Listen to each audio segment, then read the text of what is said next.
everybody, it's Tiffany from Terra Loco, and I am here interviewing another great nonprofit that we're going to be supporting at one of our $5 5Ks coming up here in a week or so. Let's find out a little bit about who we're talking to. Why don't you introduce yourself and tell us where we are?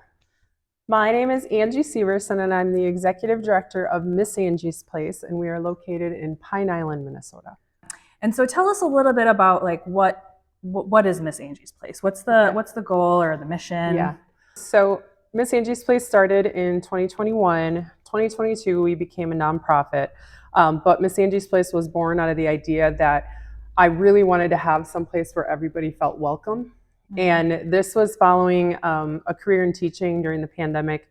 And then also with the passing of George Floyd, there was so much animosity in the world. And it's like, you know what? I just want to stop all that. And or do my part, do as much as I could to. And so that's what Miss Angie's Place is all about, is a safe space for everybody to feel welcome. And we have programs for people of all ages in our 4 pillars, which are art, nature, education, and well-being. Okay. What ages do you serve here? So we like to say we serve ages 0 to 115. And the reason it's 115 is because I've never met a 116-year-old. I have met like 102, 103. So how it works is that we have different programs, and each program is geared towards a certain age. So one thing we'll have right after we talk is I'm going to go pick up our after school kids. And so that's an after school program for ages 3rd through 8th grade. Oh, okay. And then kids never grow out of our programs, because once they graduate out of that, then they come back here. They can be a helper if that's something they wanted to do.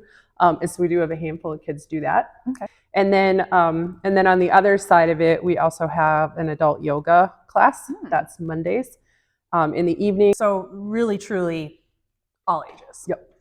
Very cool. One thing I did want to ask you about was, so I'm an artist. I like to do a lot of art. I spend a lot of time, and I like talking about it. And one of the things that I like to talk to people about is just sort of how you can take lessons from art and apply that to your life. Can you speak to that a little bit? Yeah, we actually have a really good example of that, because one of the first students that I received when we started this whole venture, he was one of our Naturescapes kids. But part of he's just recently been diagnosed with autism. Before that was ADHD. But when he first came to me, it was like, he's a perfectionist. And if he started to do something and it didn't turn out right, it was huge meltdown. Mm-hmm. And so we've been working together for 3 years now. It's going to be 4 pretty soon. And it's so great to hear him model what we've talked about. Mm-hmm. And so, it's like, well, today our lesson is going to be a Bob Ross painting. And so you saw my car when I drove up, I have Bob Ross on the side. And so that's what we would talk about is, there are no mistakes. It's just happy accidents. Mm-hmm. And if it didn't work the first time, and it's really nice too, that growth mindset is really being taught, because it was not taught when I was a kid. And so my biggest fear was making mistakes. And so he does great at it too. He's like, you know what? I'm an engineer. So I got to try it and I got to test it. And if it didn't go well, so that's one of the best lessons. That's a great example. Thank you for sharing that. Okay. Anything else you want to add? I am not a runner. Okay. It's all right.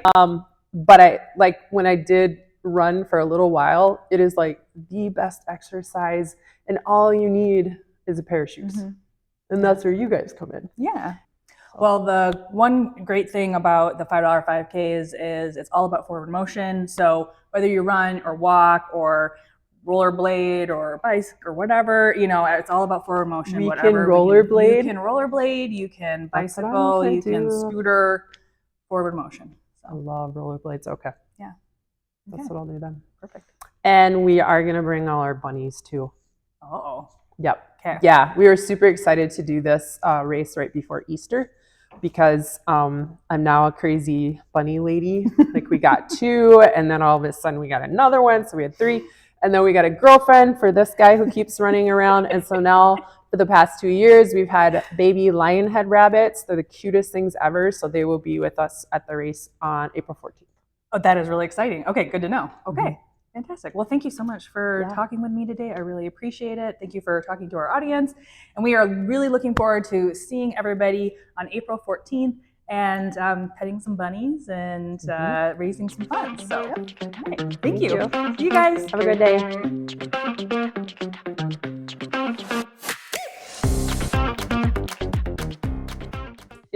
There's a rabbit. That's it. Out of the corner of my eye, like something's moving. I'm is like, that a what is rat? that? There's a rabbit. We'll probably see it later. I should be holding him.